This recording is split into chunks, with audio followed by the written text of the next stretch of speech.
Hola, em dic Jaume Vallcorba, soc el sotspresident del Cercle Català de Negocis. Avui farem la presentació d'empresaris per l'estat propi. Són dues parts. La primera part que faré són els 4 primers apartats i la segona part la farà el senyor Àlex Sánchez. Molt bé, comencem. Dèficit fiscal català. Primer hem d'entendre el que és la balança fiscal. La balança fiscal són els impostos que paguen els ciutadans en un territori menys la inversió que l'Estat farà en aquest territori. Si és positiva li direm superàvit fiscal i si és negatiu li direm dèficit fiscal. Com funciona el sistema espanyol? El sistema espanyol és, com podeu veure aquí a la banda esquerra, són les autonomies, que són les 17 autonomies de règim comú, i Catalunya està a la tercera posició. És només una fórmula que és la següent. Els impostos que paguen els catalans, dividit pel número d'habitants, surt una xifra, 1.868 euros. Les altres comunitats també els hi surt una xifra. I resulta que nosaltres paguem aproximadament un 40% dels impostos que recapten a Catalunya, però un 60% el recapta l'Estat central. Aquests diners que recapta l'Estat central és que després fa la distribució. I un cop feta la distribució, el problema és que Catalunya de la tercera posició passa a la 11a. Hem perdut 8 posicions. Això, en l'Estatut que es va aprovar al Parlament de Catalunya, hi havia dos apartats. Un que deia que Catalunya tindrà agència tributària pròpia i l'altre és que el principi d'ordinalitat, que és Catalunya a la posició que surt abans de l'anivellament solidari a la tercera, quan es fa el repartiment, Catalunya també quedi a la tercera posició. Però això el Tribunal Constitucional últimament ho ha trinxat. Per tant, Catalunya de la tercera passa a la 11a. Fixeu-vos un detall, Extremadura, que està a la penúltima posició, amb 1.043 euros per habitant, després de l'anivellament, Extremadura és la que passa al primer lloc amb 2.803 euros per habitant. Aquí dalt, amb color blau, hi ha dues autonomies que són les del règim foral i ells funcionen de la manera diferent. Ells recapten els impostos i d'aquests impostos només paguen a l'Estat per 3 conceptes: l'exèrcit, la Casa Reial i les ambaixades. Mireu, a l'any 2006 el País Basc va pagar a Espanya 1.337 milions d'euros, quan Catalunya en pagava 19.930 milions. O si ho fem per ciutadà, un català en aquell any rebia 2.143 euros per habitant, la Generalitat, i en canvi al País Basc en reben 5.833 euros per habitant. Ara enteneu quina diferència hi ha entre el País Basc i Catalunya. Quan aneu al País Basc, l'UNED endreçat, les universitats, les llistes d'espera són de 2 setmanes, perquè és clar, això un any no passa res, però 30 anys és la gran diferència que tenim. En quant està xifrat el dèficit fiscal català? Aquí veieu com ha anat evolucionant i a l'any 2008 el dèficit estava xifrat en 22.000 milions d'euros anual. Hi ha un detall, aquí el 92, que és quan es van fer les Olimpiades, Catalunya, el seu dèficit fiscal no arribava als 5.000 milions. El PIB li traiem el 10,2 i el dividim pel número d'habitants i surt 3.000 euros a l'any per ciutadà que hi ha a Catalunya. O sigui, cada un de nosaltres pateix un dèficit fiscal o l'Estat li resta 3.000 euros cada any. Anem a veure el cas d'Alemanya, la locomotora europea, com fan el repartiment i el tema fiscal ells. Alemanya marca una línia que li diu un nivell, posem línia 100, i els lands que superen aquesta línia són els que ajudaran als lands que no arriben en aquesta línia. Fixeu-vos, aquests 5 ajuden, però els que reben diners, que Berlín és l'últim, mai supera. Això és un sistema prou just. Tot i amb això, el segon, que és Baden-Württemberg, es queixa perquè paga 1.500 milions d'euros, quan Catalunya en paga 22.000 milions. No sé què hauríem de dir nosaltres. Hem de facilitar una altra cosa que ha sigut molt dura, la llei de dependència. Resulta que han traspassat la llei de dependència als grans dependents, però no hi han posat diners. A Catalunya ens han quedat 100.000 persones sense ajudar. I posem 250 milions i els ajudem a tots. Un altre capítol, els pensionistes. Resulta que els pensionistes catalans han treballat durant 40 anys i molt dur. Doncs se'ls hauria de donar una paga. Nosaltres li diem la paga de la independència. 1.200 euros per 1,5 milions de pensionistes són 1.800 milions.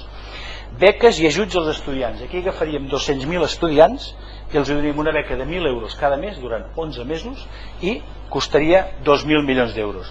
Jo, com que havia jugat a bàsquet, hi he posat 1.000 pistes de bàsquet per tot Catalunya i al final una cosa que diem el no previst, el roc a la faixa, que després l'Àlex us explicarà el per què. Tot això fa 22.000 milions. Però ara la pregunta que ve és, l'any que ve repetim això i d'aquí 2 anys hi tornem.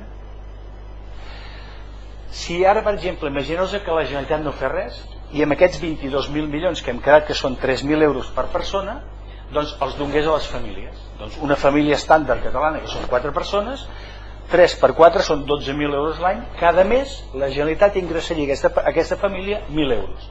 Faci el que vulgui amb 1.000 euros, pagar l'hipoteca, els llibres de l'escola, vostè mateix. Aquest és el pressupost de la Generalitat per aquest any. L'any 2010 ells tenen el pressupost en 39.700 milions, però si sumem el dèficit fiscal ens aniríem a 61.700 milions. És un increment del 55%. Si vosaltres teniu un negoci o sou directius d'una empresa, què faríeu si aquest any tinguéssiu un 55% més de pressupost? Déu-n'hi-do. I ara, clar, tot això ens limita el desenvolupament a Catalunya, i ens limita i molt. Per exemple, anem a fer una mica més d'anàlisi. Vosaltres heu sentit a parlar d'un tribunal que es diu Constitucional, que últimament s'ha fet famós. Molt bé, aquest tribunal a l'any 2001 va dictar una sentència i va dir que s'havien de traspassar a totes les autonomies les beques. Però l'estat espanyol no té per costum complir la llei. Doncs les beques no s'han traspassat. Quan analitzem una mica a fons, dius, escolta, els estudiants catalans, que són el 17% de la població estudiantil espanyola, només reben el 8% de les beques. Inversions.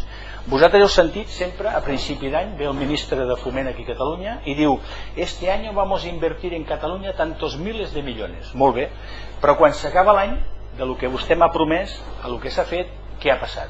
I aquí, per exemple, a la nostra web teniu 10 anys, però aquí podem mirar els últims anys. El 2005 ens prometen 2.785 milions, però quan s'acaba l'any només n'han fet un 75%, o sigui que n'hem perdut un 25%. A Madrid resulta que per comptes del 100% li han fet el 111%. Bueno, anem a mirar el 2006. Ens prometen una quantitat una mica més gran, 2.878 milions. S'acaba l'any, n'han fet un 78%, n'hem perdut un 22%. Clar, vas a Madrid i per comptes del 100 li han fet el 120%. I això un any darrere un altre. Clar, el president de la CECOT, el senyor Antoni Abad, diu, això vol dir que de cada 5 anys Catalunya en perd un amb obra pública. Aquest és l'exemple. Aquí tenim l'A2 que passa per Girona, que li diuen l'autovia fantasma. Aquesta autovia té un rècord Guinness, perquè aquesta autovia resulta que en 7 anys només han arribat a fer 8 quilòmetres d'autovia. Deu ser la construcció més espectacular del món. En canvi, a l'altra banda, resulta que han fet una autovia que va de Gijón a Sevilla, que li diuen l'autovia de la Ruta de la Plata, que són 809 quilòmetres i ho han fet en 7 anys. Aquesta és una comparativa entre la província de Madrid i la província de Barcelona. En 20 anys a la província de Madrid se li han fet 600 quilòmetres d'autovies i a la província de Barcelona n'hi han fet 20. Aquesta és la xarxa de les autovies com ha anat creixent. Mireu com ha anat creixent la xarxa d'autovies al voltant de Madrid capital i si trobeu els 20 quilòmetres de Barcelona us paguem el cafè. Aquesta és una altra infraestructura que hauríem d'estar molt atents als catalans perquè si no ens poden deixar arraconats. Vosaltres sabeu com va començar el tema ferroviari a Espanya. Van començar des de Madrid, van portar el tren a Sevilla, de Sevilla l'han portat a Màlaga i de Màlaga han fet un ramal que el porten al port d'Algeciras. De Madrid han portat a Saragossa cap a Barcelona, però han fet un ramal que se'n va cap a Osca. I el govern central ha demanat a la Unió Europea fer la travessa central dels Pirineus, però han de fer 2 túnels, en total 60 quilòmetres. Un primer túnel de 40 quilòmetres i 2 túnels més de quasi 20 quilòmetres més. Això val una fortuna i a més va a 1.000 metres d'alçada amb un consum energètic brutal. Nosaltres, tota la banda mediterrània, el nostre gran desenvolupament va venir gràcies al Banc Mundial, que l'any 59 hi havia el dictador Franco, però els americans volien construir una autopista que anés des de Cádiz fins a Berlín. El Banc Mundial li va recomanar que per sortir del problema que tenia Espanya econòmic havia de construir una autopista i un ferrocarril. Es va construir l'autopista, tot i fent-la la peatge, la famosa AP7, que ha sigut el gran desenvolupament del Mediterrani, però el ferrocarril no es va fer mai. Què passa? Que el govern central està fent la travessa, ha projectat també ja la línia que va de Sagunt fins a Terol i Saragossa i està acabant l'AVE que va a València-Madrid. Si fa això, els catalans ens han deixat morts. Per què? Doncs perquè resulta que avui en dia hi ha més transport marítim per la mar Mediterrània que pel Pacífic. I tot això, clar, quins resultats dona? Doncs dona uns resultats que tot això ve de fa 300 anys, podem tirar 300-350 anys enrere, però només parlarem dels últims 90 anys. El dictador Francisco Franco feia servir una frase que deia: a estos catalanes hay que ahogarlos económicamente, y si esforcen y ho fan força bé. El Felipe González va dir: el futuro económico de Catalunya és un país de albañiles i camareros. Déu no l'escolti. El Zapatero, parlant del dèficit fiscal, diu: esto es la prueba de que el sistema funciona. I Alfonso Guerra va dir, que vengan cada any estos catalanes a por el piste, a Parvesa. O sigui, cada any nosaltres hem d'anar a negociar els pressupostos a Madrid, cada any. Que resulta que ningú ja parla del nou acord de finançament, però només us farem una pinzellada perquè veieu com va el tema. A l'any 2008, quan no teníem acord de finançament, la Generalitat es va tenir que endeutar, dèficit públic, de 4.800 milions per pagar els serveis que necessitem els catalans i per pagar les nòmines. A l'any 2009, amb el nou acord de finançament, diu que ens donaran 2.151 milions, ara fa una setmana ja se sap la xifra exacta, són 1.900 milions, però s'ha tingut d'endeutar per valor de 5.000 milions d'euros. I el 2010, que no sé com anirà perquè el que acaba de fer el ministre Blanco és increïble, que ens ha retallat totes les inversions, ens havien de donar 2.700 milions, però ja està pressupostat que la Generalitat s'ha d'endeutar de 6.400 milions. Clar, això és un mal indici. I a més, si heu llegit els diaris, fa un parell de mesos la Generalitat no tenia diners per pagar les nòmines dels hospitals. Vull dir que estem en una situació delicada. I el resum és aquest. Resulta que Catalunya, en aquest moment, deute públic, ha tingut d'anar a buscar diners a les borses de Tòquio, Londres, Frankfurt, on sigui, i ja tenim un deute públic del 12,9% del nostre producte interior brut. O sigui, devem a l'exterior 25.000 milions d'euros. Clar, si això segueix creixent, entrarem en una situació de risc. Si això fos una empresa privada, cuidado, que potser estaríem entrant a la famosa suspensió de pagaments. Clar, la pregunta que ens hauríem de fer els catalans és dir, a qui pertanyen els impostos dels catalans? De qui són? Per exemple, vosaltres heu sentit a parlar del que se'n diu el llindar de la pobresa. El llindar de la pobresa és una fórmula que va establir la ONU, la UNESCO, que diu que és el 60% de la renda mediana d'un país, el que estigui per sota d'aquí està sota el llindar de la pobresa. A Catalunya l'any 2000, ara estem ja al 2010, és quasi 6.000 euros a l'any. El que tingui menys d'ingressos de 6.000 euros a l'any està sota el llindar de la pobresa.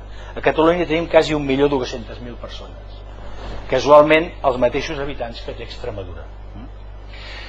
A la web trobareu més índexs financers i econòmics. De tots els índexs, Catalunya els últims 15 anys, a tots els índexs està perdent. Tots. Aquí només en parlem de dos. A Suïssa, ells cada any publiquen el que se'n diu l'índex de competitivitat mundial, i Catalunya del 2003 al 2006 ha perdut 6 posicions. O a l'índex de desenvolupament humà de les Nacions Unides, que en 7 anys Catalunya ha perdut 4 posicions. Aquesta és la foto del Titanic, l'última foto abans del Titanic no es va enfonsar. Que a Catalunya no es passi com el Titanic, que mentre l'orquestra anava tocant, nosaltres ens podem enfonsar. I aquí ara, ja per acabar, només voldria fer unes preguntes. I les preguntes són les següents. Per què el senyor Guillermo de la DS, que era executiu del govern de Felipe González, va preferir que Euro Disney s'instal·lés a França abans que a Catalunya? O per què el Felipe González, a l'any 93, va deixar perdre per Barcelona la capitalitat del medicament, la capitalitat europea del medicament? O per què el senyor Aznar va deixar perdre també per Barcelona a l'any 2003 la capitalitat europea del sector alimentari?